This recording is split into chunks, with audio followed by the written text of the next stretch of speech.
Paletas.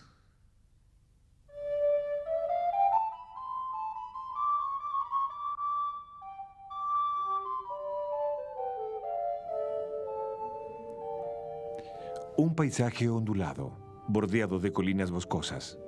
Sobre una cima, un grupo de casas. Sobre otra, una ciudad pequeña. En el valle, entre los follajes, una cascada dispuesta sobre un río. A la derecha, bajo un montecillo de encinas, avanza un pastor. A la izquierda, el tronco de una encina se inclina sobre un estanque. Una mujer desnuda se apoya en el brocal con su mano derecha. En su mano izquierda, sostiene una jarra de cristal. En el centro, 3 personajes están sentados sobre la hierba. Otra mujer desnuda tiene el rostro vuelto hacia la derecha. Ella sostiene una flauta. Un hombre joven, con cabellos claros muy rizados, inclina la cabeza hacia su derecha. A su lado, otro hombre joven, de cabellos largos y negros, toca el laúd.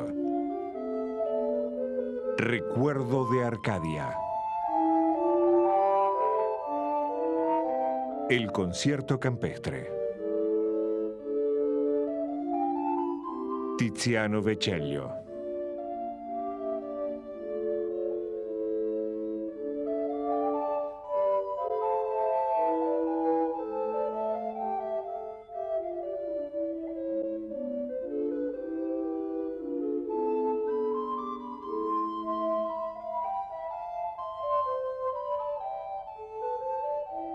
El cuadro, pintado en Venecia a comienzos del siglo XVI, reaparece después de un siglo y medio desde su ejecución. Figura entonces en la colección de Eberhard Jabach, un banquero de origen alemán, naturalizado francés, director de la Compañía Francesa de las Indias Orientales. Malos negocios obligan al banquero a desprenderse de su colección. En 1671, Colbert hace comprar por cuenta de Luis XIV 101 cuadros y más de 5.000 dibujos. En 1683, Charles Le Brun, primer pintor del rey, hace el inventario de los 426 cuadros pertenecientes entonces al monarca.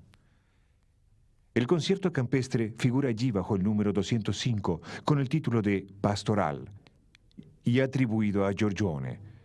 Las telas eran con frecuencia integradas en entablados y agrandadas o achicadas según las circunstancias.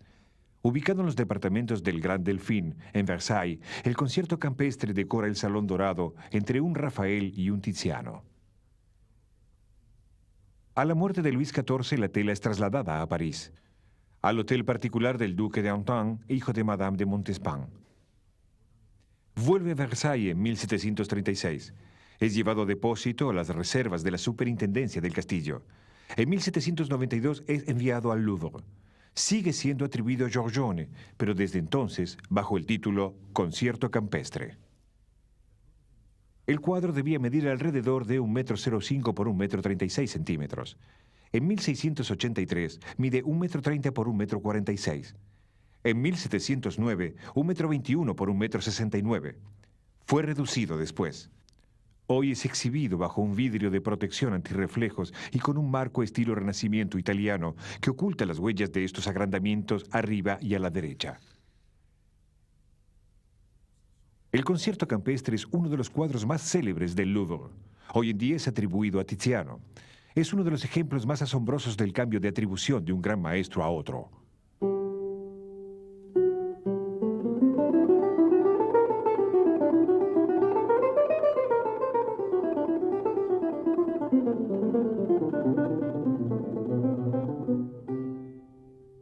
Los pintores venecianos son los primeros en hacer uso de la tela extendida sobre un bastidor, moda de soporte que se generaliza hacia fines del siglo XV.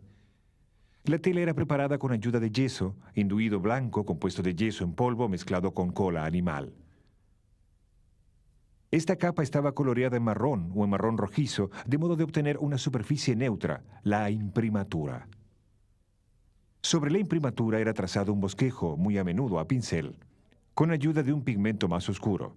Después era esbozada la composición de modo fluido, con ayuda de un blanco o de un gris muy claro. Las sombras eran dejadas en reserva en el tinte de fondo. Esta capa, la base, tenía una gran importancia.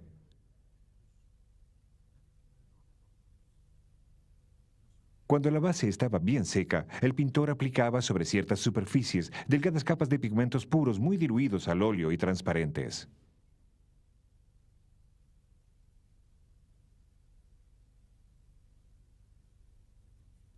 El tinte final era producido por acumulación de esas capas translúcidas o glacis. Diferentes tonos de rojo se obtenían a partir de un mismo pigmento, haciendo variar el número de las capas. Podía haber así decenas de capas sucesivas formando una suerte de prisma. El reflejo de la luz sobre la capa inferior muy clara es lo que crea esa luminosidad tan particular, con sus efectos de transparencia, de profundidad, de reflejos. El pintor terminaba su cuadro, equilibrando todos sus tintes. Los glacis estaban reservados a las telas, a las encarnaduras, a las maderas y los metales, y, lógicamente, la mayoría de las otras superficies estaban pintadas en trazos gruesos y con pigmentos opacos. El concierto campestre está cubierto por un barniz espeso que se ha amarillado y ensuciado, amarronando los cuerpos y haciendo que se confundan los azules y los verdes. La gama de colores perceptible es, por lo tanto, simple y clara, bastante próxima a las que se observan en varias obras de juventud de Tiziano. El traje rojo del músico del laúd reúne a su alrededor a los otros colores de la tela. Ese rojo entra en concordancia con el verde crudo de las praderas, con el verde más oscuro de los árboles, con el azul del cielo, con los resplandores blancos de la jarra o de las camisas, en fin, con los ocres y los rosados de las encarnaduras femeninas. La luz viene de la izquierda, un poco hacia atrás del espectador. Ella toca el brocal de la fuente. Toca también la colina del segundo plano y las cabezas oscuras de los dos jóvenes se destacan sobre un fondo claro. Pero estas modulaciones jamás son oposiciones marcadas. En algunos lugares el claro y el oscuro se oponen y un poco más lejos se funden. Los mismos principios para el pastor, que pasa de una pradera clara a la otra, contorneando el bosquecillo de árboles oscuros. En fin, la luz ilumina el lado izquierdo de las casas y dora los follajes. Es, según toda apariencia, una luz de fin de la tarde en verano.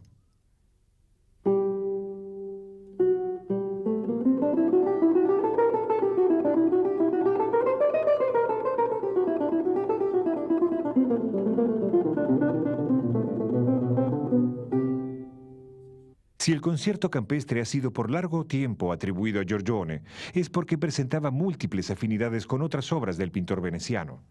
El Crepúsculo,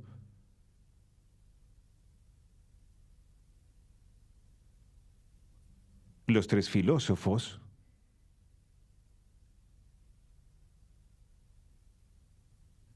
La Tempestad. Estos cuadros forman composiciones enigmáticas cuyos sujetos ocultos dividen a los especialistas, como varias obras de Tiziano. Giorgione acuerda un lugar muy grande al paisaje que participa de una suerte de meditación filosófica y poética, tema que se encontrará también en muchas obras de Tiziano. En fin, Giorgione también pone en escena a pastores, músicos y mujeres de formas redondas.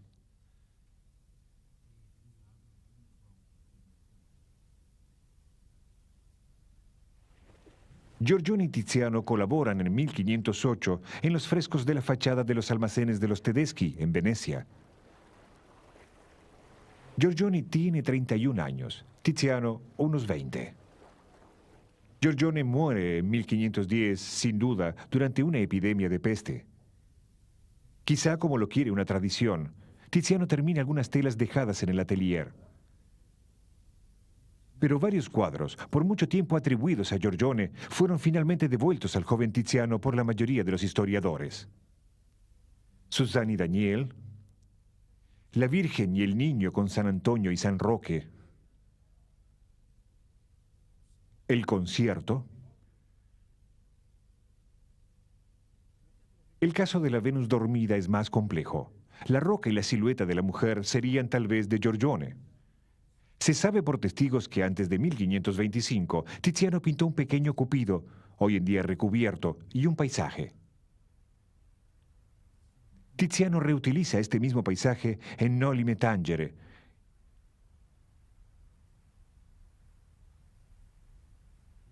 y también en el amor sagrado y el amor profano, pero invertido y aumentado por una torre. Esta Venus dormida ocupa el mayor espacio posible del cuadro. Curvas y redondeces armonizan con las del paisaje. Es la primera manifestación de un género pictórico que conocerá una inmensa posteridad. Tiziano, que se apega a la Venus dormida hasta el punto de parafrasearla, no cesará en el curso de su muy larga carrera de volver al tema de la mujer desnuda tendida frente a un paisaje.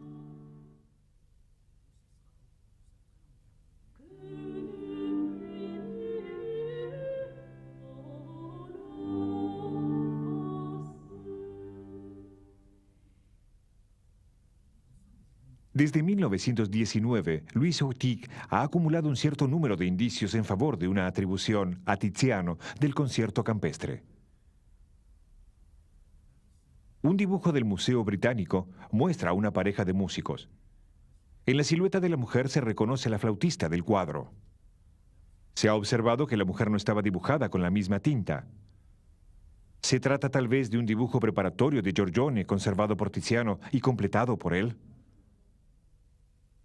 La otra parte del dibujo tiene el estilo de Tiziano, quien reutilizará decenas de años más tarde al Cordero Dormido en su San Juan Bautista. El hombre joven de cabellos largos se reencuentra en varias obras de Tiziano, y en particular en sus frescos de Padua, realizados en 1511, justo después de la muerte de Giorgione.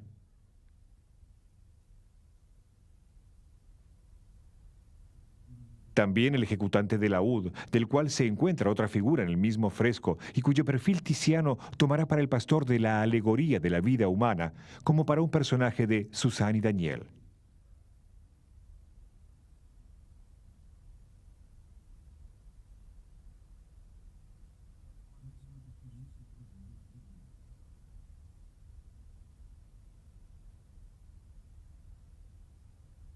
El pastor con sus corderos es una suerte de sello en las primeras obras de Tiziano.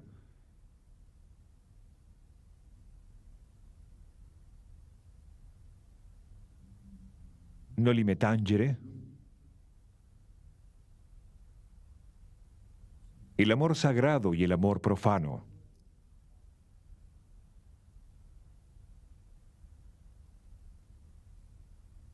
La Virgen del Conejo. La alegoría de la vida humana.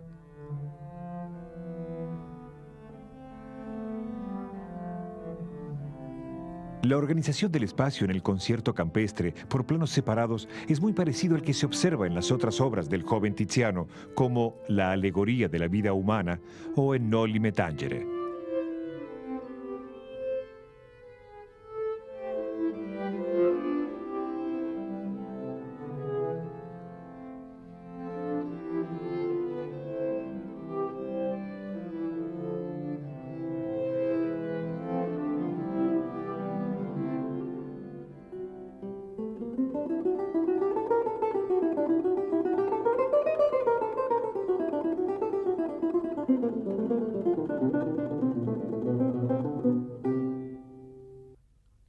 La escenografía muestra sobre todo la tela de montaje del siglo XIX y solamente algunos elementos de la tela de origen.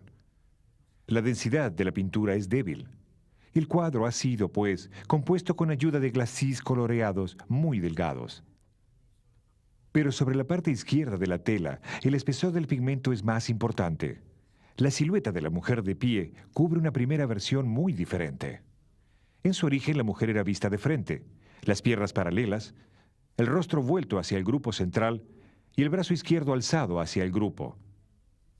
Esta silueta llama a la comparación con otra pintura de Tiziano, el amor sagrado y el amor profano. La mujer, situada a la derecha, tiene una posición parecida y sostiene una copa. Tal vez Tiziano se haya servido del mismo dibujo de base. Pero la silueta recuerda también un grabado de Marcantonio Raimondi que data de 1508 y está inspirado en una obra desaparecida de Giorgione, titulada La Primavera. Parece que la primera mujer tenía la misma forma de cabeza, el mismo cuerpo macizo, pero las posiciones de sus brazos eran exactamente inversas, Quizá portase ella recipientes parecidos. Y en efecto, la radiografía muestra en una posición de base una estructura redonda que podría ser la boca de un recipiente. Habría entonces allí una primera instancia de la mujer de pie. Ella sostenía en su mano derecha la jarra, cuya agua vertía en el suelo. El cliché muestra también otra posición de la mano y la jarra. El pintor ha llevado el brazo izquierdo de la mujer hacia la izquierda del espectador. Al mismo tiempo, cambió la orientación de la cabeza, que se vuelve ahora hacia la fuente. El brazo que antes sostenía la jarra no se ha movido, pero la mano se apoya sobre el brocal. Es la otra mano la que toma la jarra.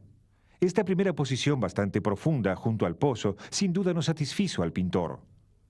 Ha elevado el antebrazo y la muñeca en un gesto mucho más elegante. Y la cabeza se ha movido otra vez.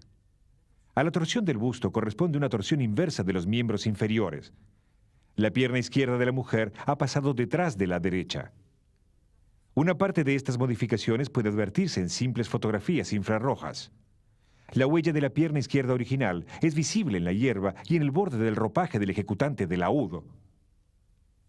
También son perceptibles la posición intermedia del brazo y la segunda posición de la jarra. El mismo cliché muestra una red de líneas finas. El personaje fue copiado de un dibujo según el método tradicional de puesta en cuadro. Más fina que la simple fotografía, la técnica de reflectografía infrarroja permite analizar, con ayuda de una cámara de video, el reflejo de la luz sobre las capas más o menos profundas de los pigmentos. Así se percibe por zonas el primer dibujo efectuado a pincel sobre la imprimatura. O puede observarse un arrepentimiento en la posición del pie del pastor. Igualmente, el pintor ha ensayado varias posiciones de los dedos de la mujer, que tal vez sostenía una copa antes de sostener la jarra. La segunda posición de su brazo es también muy visible. Pero la reflectografía no permite leer lo que hay debajo de las pintadas opacas y no aporta, pues, otras informaciones sobre la posición exacta de la primera mujer desnuda.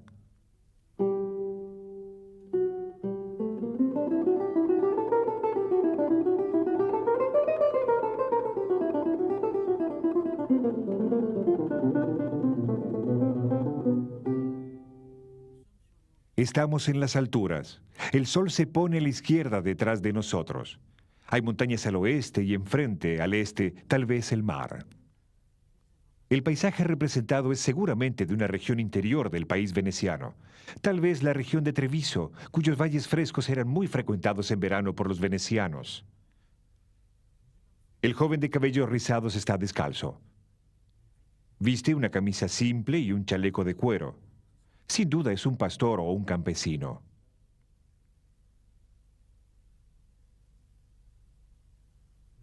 El ejecutante del laúd está tocado con una boina de terciopelo rojo ajustada con un lazo negro y combina con su capa. Este tipo de boina aparece en otros cuadros de Tiziano. El traje de seda está coloreado al rojo de kermés. Este color era signo de lujo, igual que la camisa fina bordada y el corte del traje con mangas abullonadas. El joven lleva calzas, esas medias bicolores que son, quizá, el signo de su pertenencia a una hermandad, la compañía de la calza. Estos grupos de gente muy joven formaban una suerte de orden de caballería. Se dedicaban sobre todo a la música y acompañaban diversas manifestaciones de la vida veneciana. El joven de rojo viene, pues, de la ciudad y ha traído con él un instrumento musical frágil y costoso que contrasta con la simple flauta pastoral que sostiene la mujer. El laúd de 5 cuerdas dobles aumentadas con una prima es un instrumento frecuente en las imágenes venecianas de la época. Y una de las dos mujeres, aunque desnuda, lleva también las marcas de la moda aristocrática. Los cabellos recogidos en rodete por un velo de seda liviana que cae sobre el hombro.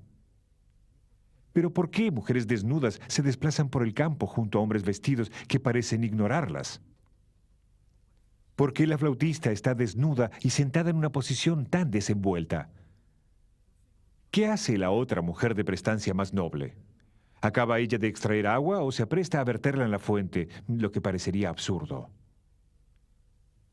Podría tratarse de un simple encuentro bucólico en un bello fin de tarde de verano entre dos parejas, habiendo venido el primero a visitar al del campo.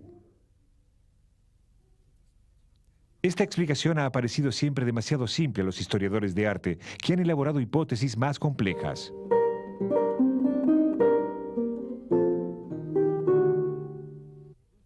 Las dos jóvenes mujeres serían ninfas de los bosques, invisibles a los ojos de los otros personajes, pero mostradas al espectador por el pintor, como lo haría un poeta en un poema elegíaco.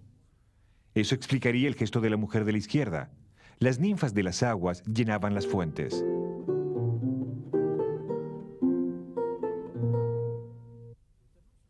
El cuadro sería una alegoría de la poesía. En el conjunto de cartas del juego de tarot llamado de Manteña, impreso en Ferrara hacia 1468, existe una figura de la poesía. El personaje sentado toca la flauta con una mano y con la otra vierte el agua en una fuente. La figura de la música es una mujer sentada que también toca la flauta con un laúd a sus pies.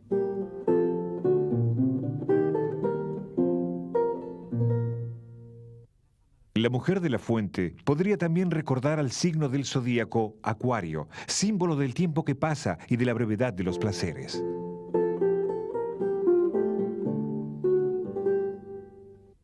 Se ha propuesto ver igualmente en el concierto una ilustración de los comentarios de Marcille Ficin sobre el banquete de Platón. Los dos aspectos del amor serían simbolizados por los dos jóvenes opuestos por su vestimenta. En cuanto a las dos mujeres, ellas representarían la naturaleza doble de Venus, terrestre y celeste. Una está sentada pesadamente sobre la tierra, la otra se yergue sobre un solo pie. Y el concierto sería, de hecho, una alegoría del amor y de la belleza.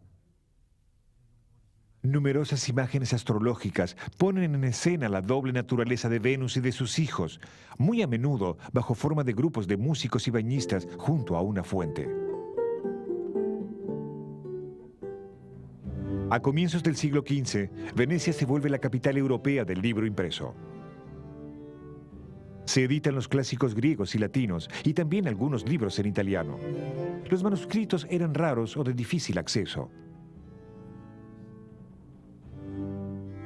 Los libros entran desde entonces en casa de todos los alfabetos. Muchos cuadros de Tiziano están inspirados en escritos antiguos. El pintor intenta así reinventar los cuadros célebres de la antigüedad, desaparecidos, pero descritos por los cronistas. La Bacchanal de los Andrian, o ilustra escenas mitológicas descritas por los poetas, y sobre todo por Ovidio, Baco y Ariadna. Venus y Adonis. Además, Tiziano vuelve a la famosa frase de Horacio, ut pictura poesis, la poesía es como la pintura, y llama a sus cuadros poesía.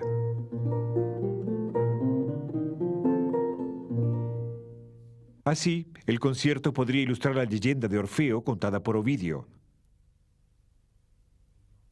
Habiendo perdido a Eurídice para siempre, Orfeo decide en adelante consagrarse al amor de los hombres jóvenes.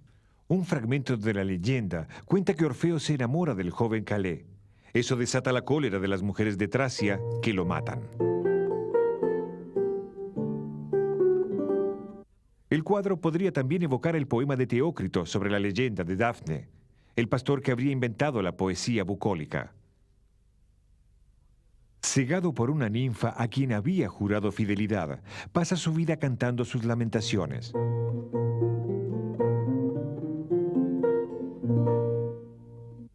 El cuadro podría también ilustrar varios pasajes de las bucólicas de Virgilio, donde dialogan y cantan los pastores de una Arcadia feliz. La Arcadia es una región montañosa del centro de Grecia. Sus antiguos habitantes tenían la reputación de vivir una suerte de edad de oro pastoral, sin convenciones, sin preocupaciones, a veces sin vestiduras. La música y el canto eran sus principales ocupaciones. La idea de Arcadia renace en Venecia a comienzos del siglo XVI. Uno de los mayores éxitos de librería del gran editor Al-Manouche, El sueño de Polifilo, publicado en 1499, fue escrito por un monje, Francesco Colonna. Ilustrado con grabados, este relato esotérico cuenta una búsqueda amorosa en un escenario pastoral sembrado de ruinas antiguas y de inscripciones. Él mezcla la alegoría espiritual con la apología del amor carnal. Florestas, fuentes, desnudos y músicas inspiran seguramente tanto a Giorgione como a Tiziano.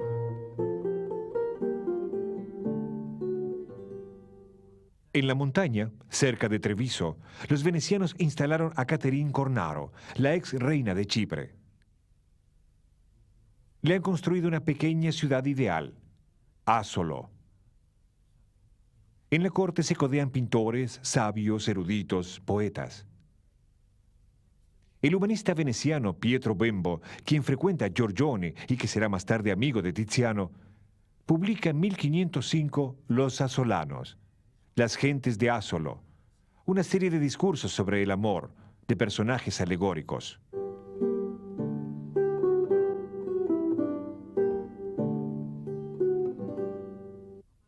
En fin, en la misma época circula otro gran éxito de librería, un poema del napolitano Jacopo Sanazzaro, La Arcadia, escrito en italiano pero inspirado por Virgilio. En un pasaje, el narrador, Sincero, dialoga y toca la lira con un pastor, Carino. Numerosos elementos del poema podrían corresponder al cuadro. Virgilio imaginaba su Arcadia en las campiñas de Mantua. Los venecianos la sitúan en las montañas de Venecia. Imaginan ellos un retorno a la Edad de Oro, lejos de la civilización corruptora. En esta Arcadia veneciana, los músicos, los poetas y los pintores forman una élite espiritual. El cuadro ideal mezcla así música, amor y naturaleza.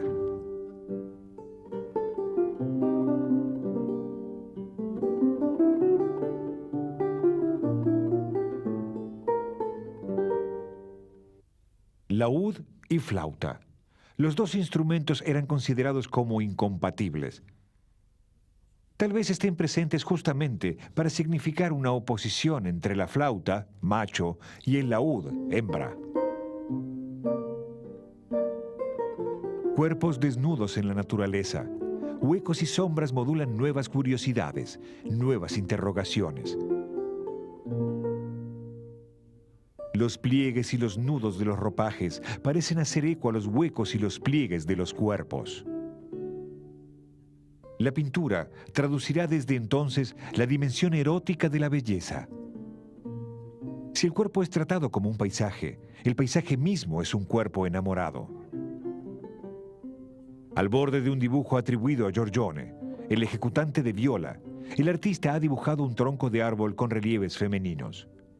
Este mismo árbol se reencuentra, apenas menos explícito, en el dibujo que muestra a una pareja de músicos. En el concierto campestre, el tronco del árbol detrás de la fuente se curva según las curvas de la mujer desnuda. Las frondas de las encinas son macizas y espesas como los cabellos del pastor. Las ondulaciones sucesivas del país interior repiten las de los cuerpos. Con Giorgione y Tiziano, el paisaje se ha vuelto el lugar de una metáfora erótica.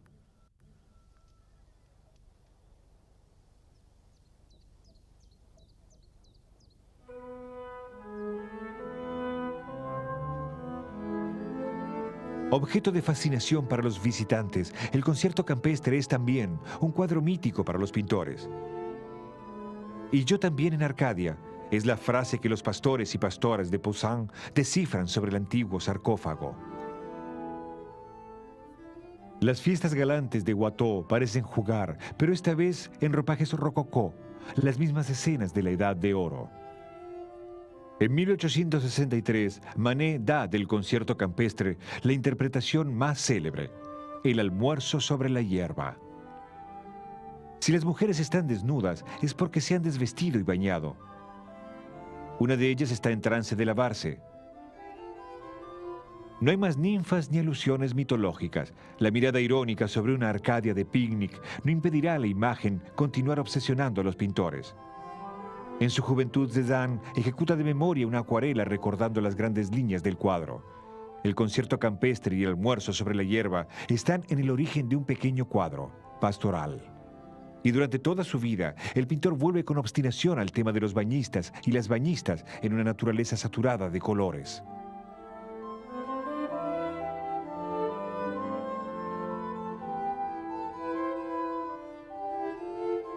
Como Matisse, que lo retoma, lo desarrolla y lo nombra de modo explícito: lujo, calma y voluptuosidad. Pastoral. La felicidad de vivir. La imagen nació a comienzos del siglo XVI. Era tal vez ya la ilustración de una idea antigua. Continúa viviendo en la historia de las formas como el recuerdo de un sueño frágil, pero obstinado.